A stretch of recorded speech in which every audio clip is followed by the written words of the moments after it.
we will get hopefully some reading in. But right now I'm gonna go grab coffee because I have not had coffee yet today, and that is a travesty. I have many feelings about the ending of this book. That so something happens and I can't tell if it's what I think it is. And I'm very conflicted, as you can see. Hello. That was a really aggressive way to start this. Okay. Hi everybody, my name is Kelsey and we're about to get very, very nerdy with the very last week of the Magical Readathon. It is very sad.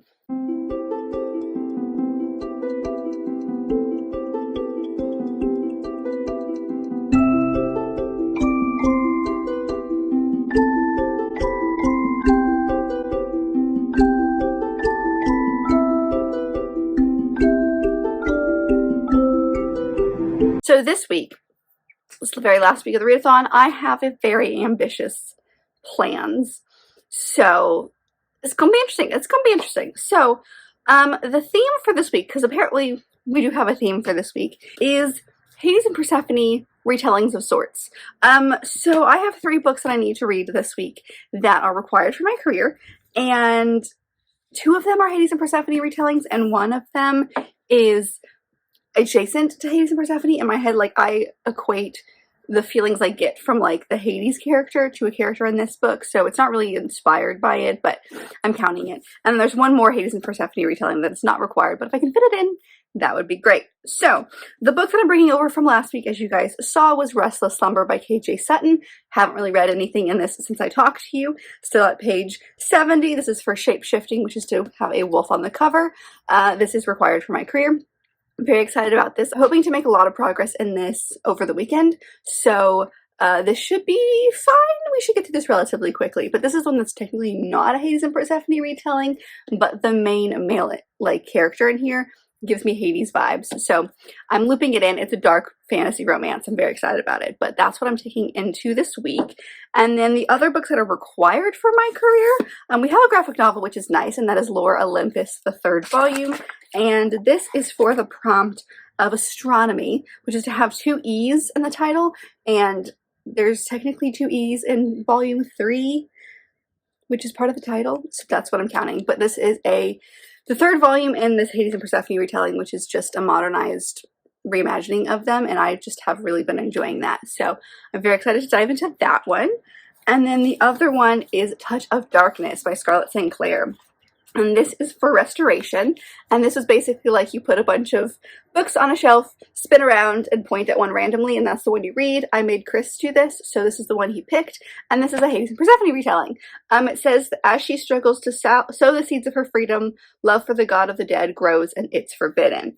I have no idea what makes this like the reimagining of it. I think it's a new world. I feel like she is a reporter in some sense, so you've got some Hades and Persephone stuff happening there. There is some magic in this. I've heard mixed things about this, so I'm interested to dive in and see what my opinions are on this. It's the first in a trilogy, so if we like this, we'll, dive into the other 2 as well. But I've never read a Scarlett St. Clair book, and her books are very popular online, so I'm interested to see my thoughts on that. So those are the 3 that are required for my career, but if I can fit another one in, because it's on my personal TBR, but it's not for a career that's required for me, it's for demonology, and this is King of Immortal Tithe by Ben Alderson.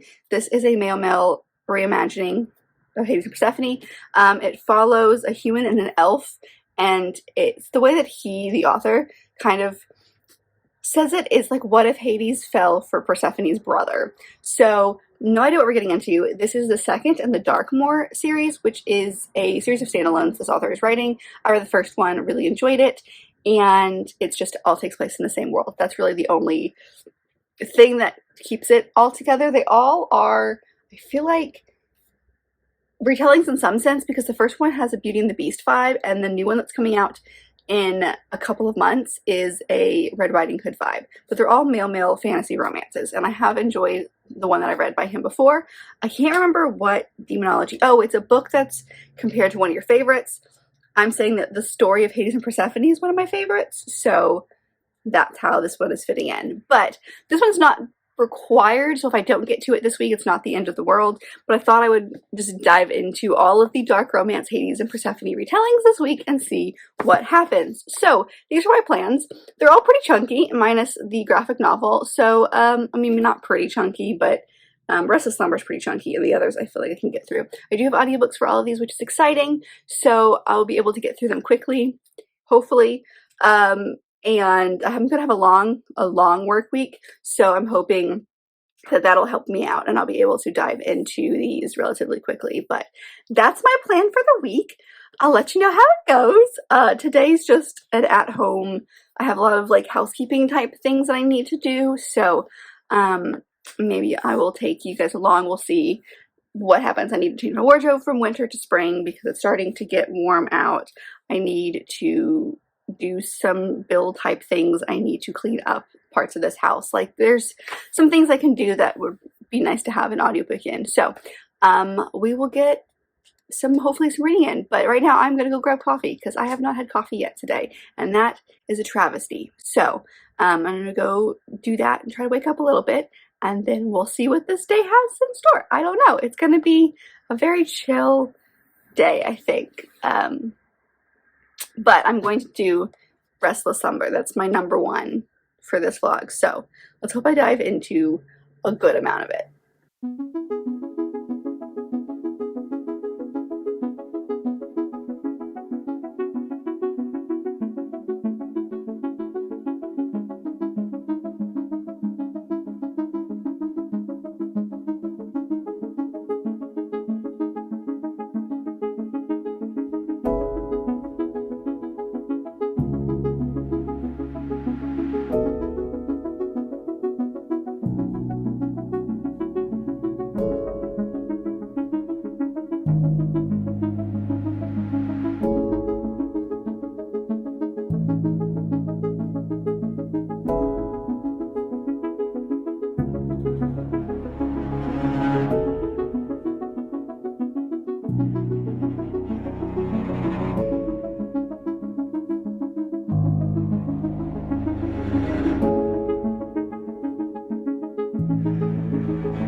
Hello, I am here with thoughts because on the way home / today, actually this weekend, I just plowed through this book this entire weekend. I finished Restless Slumber today by KJ Sutton, and I gave it 5 stars. So obsessed with the series. It just gets better. I thought this one was the one. I remember Becca from Becca and the Books talking about the series when it was coming out because she was gifted the first 2. Like as kind of like a combined deal, and then became obsessed and has like purchased, I think, the rest of the series as they've been coming out. So I don't remember if it was this one or the 3rd one, but there was one that she was talking about that dealt with a lot of trauma, and I assumed it was going to be this one.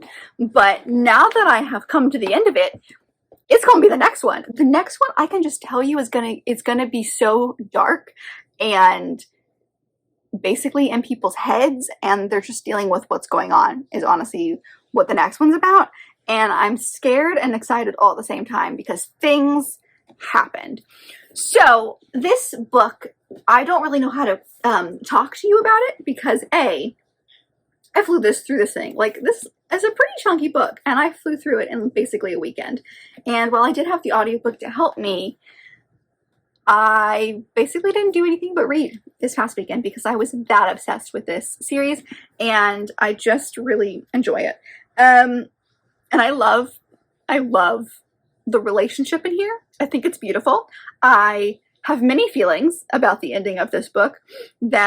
So something happens, and I can't tell if it's what I think it is. I'm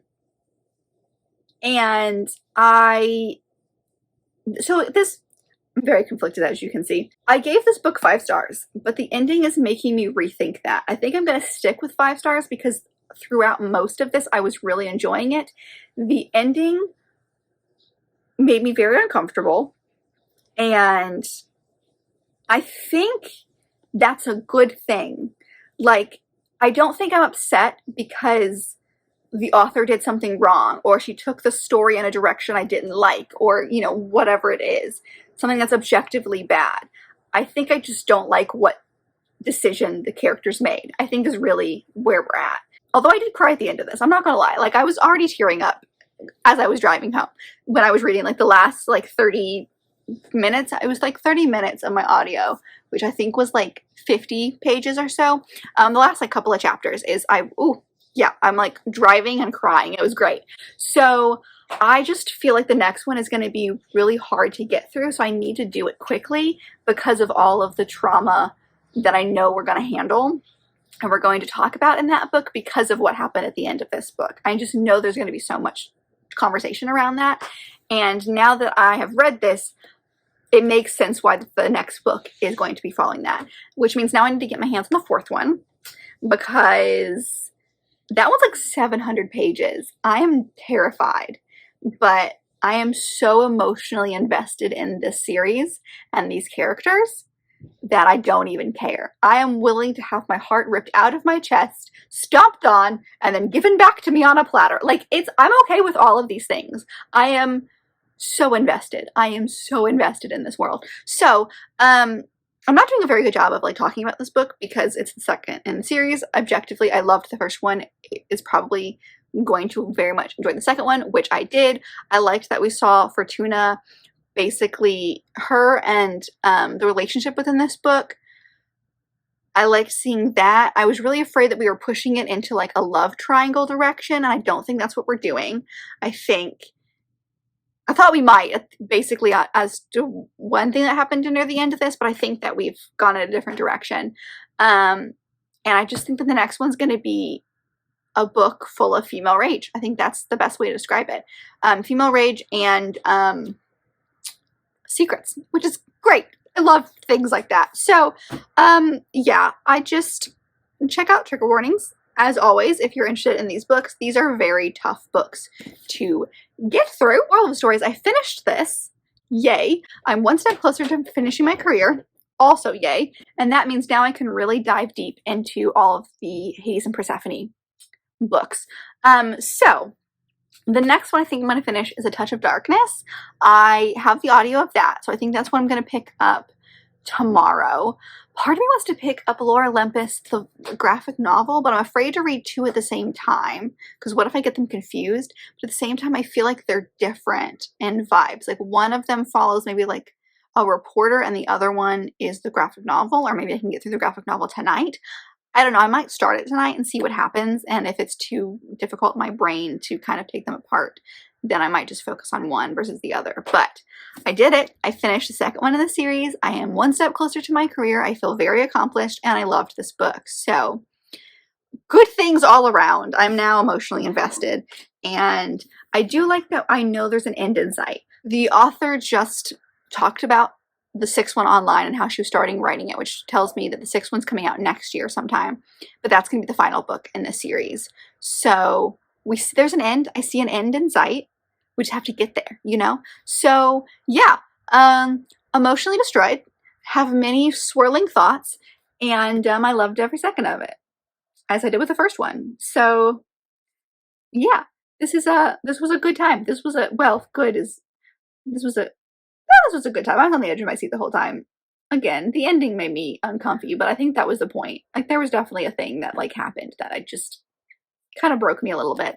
But I very much enjoyed this. I am loving this series. It's becoming a new obsession of mine. That's my new phrasing because I keep saying that all the time. I don't know why I'm still talking. It was great. Moral of the story is it was great. So now we get to dive into all of the Hayes and Persephone stuff. We'll see what I can get through. It is only Monday though, so we've got a good chunk of time left. So I will come to you when I have more thoughts, or at least once I've started A Touch of Darkness, and just kind of give you an idea of my thoughts on it as far as the beginning. I'm very nervous. I'm not gonna lie. Like, I was very excited at first, but now I've heard so many mixed things about it that I don't know what to think. So I'm a little nervous. I'm not gonna lie, but I'll let you know once I've started that. Thoughts on it.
I am here because I have updates and final thoughts, because we have made it to the end of this readathon.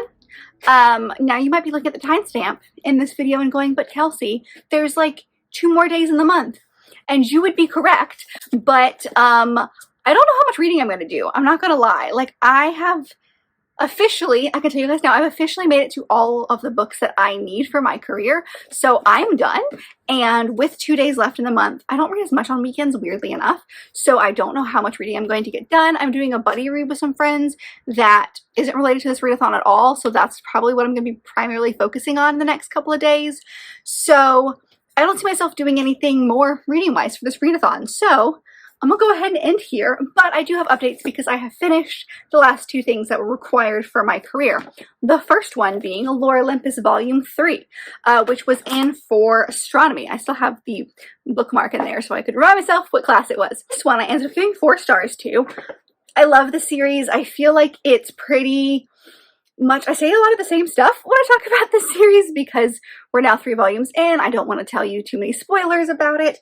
I was literally talking to someone at work about this today because they read the online version, and it just made my soul happy. And also, Chris reminded me that the last time I read, like the last volume, volume 2, I read in August for the last Magical Readathon. So now it's just a staple that I'm going to be reading a Lore Olympus in every readathon, or at least every Magical Readathon. Anyway, I finished this book. I gave it 4 stars. I love them. I love their relationship. I am annoyed is not the right word. I'm at, like, I feel very stagnant with this series now because this has been 3 volumes of pining, which is fine. I don't mind the tension. I don't mind the lead up to a possible relationship. I don't mind a slow burn, but this feels like extra slow for the sake of being slow. So this series basically follows Hades and Persephone, and their relationship is very much, the first volume is primarily just them pining for each other from a distance, and the 2 and 3 kind of pack on, so we get a lot of the outside opinions on their relationship, but they don't, like, there's just some roadblocks that are in the way, and it's not like a good roadblock. There's a couple of things that they do that I'm just like, okay, clearly you like each other. Why are you doing the things that you are doing? I'm ready for the slow burn to lead somewhere. I don't mind the continual slow burn. I don't mind something coming up later that's going to like cause issues,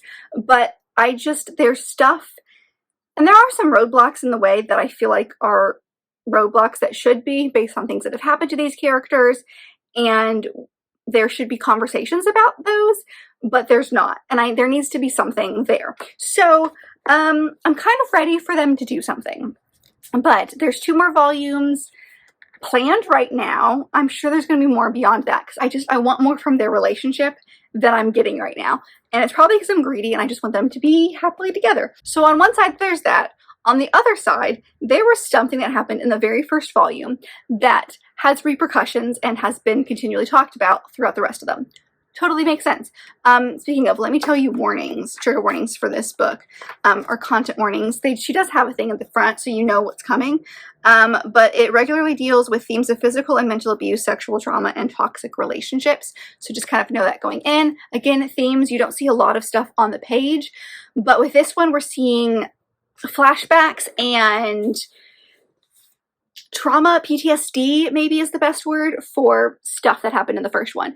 And there's a scene in here where it is talked about. We finally have our character talk about what happened, and one of the friends being, I would think, as good a friend could be in a situation like this, because they don't push, but they show our character who's going through this what's going on, and they show this character, I'm trying to be as vague as possible, they show this character that they're going to be there, but they're also worried, and that our character needs to do something and talk to somebody about it. So that I liked. That was my favorite part of this volume, was that conversation finally happened, because it needed to happen with somebody. I was surprised about who it happened with, like the friend, but otherwise, I really enjoyed it. It's a graphic novel. It's easy to get through. I loved it. So that one got 4 stars, and then I finished A Touch of Darkness yesterday, and this one also got 4 stars, but this is a very, very low 4-star. Like, if I changed anything about my feelings by 1 point or 1 decimal point, it would be a 3-star. So this one was good. I enjoyed my time reading it. I enjoyed the relationship between Hades and Persephone, in the sense of, like, the scenes they had were really entertaining. There was a lot of banter between them, which y'all know I love me some banter. And there's a lot of, like, her calling him out on his stuff, which a lot of the times I feel like, and I might be wrong, or I've just not read the right retellings, but a lot of the Hades and Persephone retellings that I have read, the Persephone character is very, naive's not the right word, but calm, that's also not the right word. The only word I can think of is subdued, and that's not right, but very quiet, that kind of stuff, and so she doesn't really ever stand up to Hades, and the relationship with Hades makes that Persephone character kind of break out of her shell. Whereas this one, Persephone knows what she wants. I mean, there still isn't, and to an extent, there is a little bit of her breaking out of her shell throughout this. It comes primarily mostly with her mother. Demeter is very hands-on. And so Persephone is trying to get away from that. So you do have a breaking out of her shell element, but this Persephone knows what she wants. She is not going to let Hades get away with anything, and they have a lot of conversations, and she calls him out on a lot of stuff, and vice versa. And I really enjoyed that. But on the flip side of that, this book felt overly hyped. Like, this was really, really, really popular online. Everyone was talking about it. Everyone was talking about how amazing the smut was in this book, and how great this retelling was, and how amazing Scarlett St. Clair was about her writing. And it was okay. Like, I still gave it a 4-star, but I feel like it was way overhyped. I feel like the relationship was fine. There wasn't anything in depth about these characters. It reminded me a lot of the Dark Olympus series by Katie Robert, not just because it is another Hades and Persephone / Greek retelling, because that is there, but there's just a lot of vibes to it. But I like the Katie Roberts more, honestly. And the character development is, in my opinion, very surface level in this book. I feel like, yes, there's character development, but there's not. And I know that this is the first in a series, so we're probably going to get way more in the next 2. But as a first book, I wanted more from them, and I felt like I got very basic understanding of who Persephone and Hades were as people, and I wanted more. I wanted more to them. So while I gave this 4 stars, I don't think I'm going to continue with the series. I know there's more, but this ended on a note that I was happy with. I didn't really need to know anymore. I have no interest in reading the Hades series that this author is writing. Like, it's basically the same series, but from his perspective. I don't really have interest in that. I do want to give her other series a chance. I have the first one, which is King of Battle and Blood, and that is a, like, vampire story, but this was her debut. So I'm wondering, maybe she's gotten better, maybe it's just these characters. I don't really know, but I've read better smut, I've read better character development, I've read better, just generally better. Like, I expected this to be the next best book that's going to be on my list of fantasy romances, since that's like my thing right now. Is I just thought this was going to be added onto the list of fantasy romances that I loved and wanted to rave about. And honestly, like, it was fine, but I have no desire to, like, continue with it. I don't know how to explain it, because clearly I liked it. I liked parts of it. I liked the characters. I liked the difference in the story, because there were some reimagining moments in here that were different than I've ever seen. But again, I just think it's way overhyped, and I think it's fine. So that's the moral of the story, is that this book was just fine, but I read it, and now I know. And I'm glad I read it before I invested in the rest of the series, because I don't need to do that now. So it was good. It was fine. So that is my thoughts on the last couple of books. I got some good Hades and Persephone retellings. And I didn't get the other one that I wanted to, but that's fine. It wasn't required for my career. It was just a fun one. So I do still have it if I ever get around to it. It might just be one I add on, maybe it's the beginning of next month. We'll see. But that's it. I made it to the end of the readathon. I did all 8 books that I needed to do. I read more things that I needed to do. I was able to squeeze some things in that I wasn't planning on, but was fun. So I hope you enjoyed the last little bit of the readathon. Let me know how you're doing. I know, again, there's a couple of days left, so let me know if you've got anything you're trying to squeeze into the very, very end, or if you've made it to the end of your career. I would love to know. I hope you did. I hope you made it to the end of the career that you wanted. But if you liked this video, and I very much hope that you did, don't forget to give it a big thumbs up and subscribe down below if you'd like to be part of this awesome growing family. I've also got all my social media down there, as well as other fun bookish links, so make sure to check all that out, and I'll see you guys on my next video. Bye!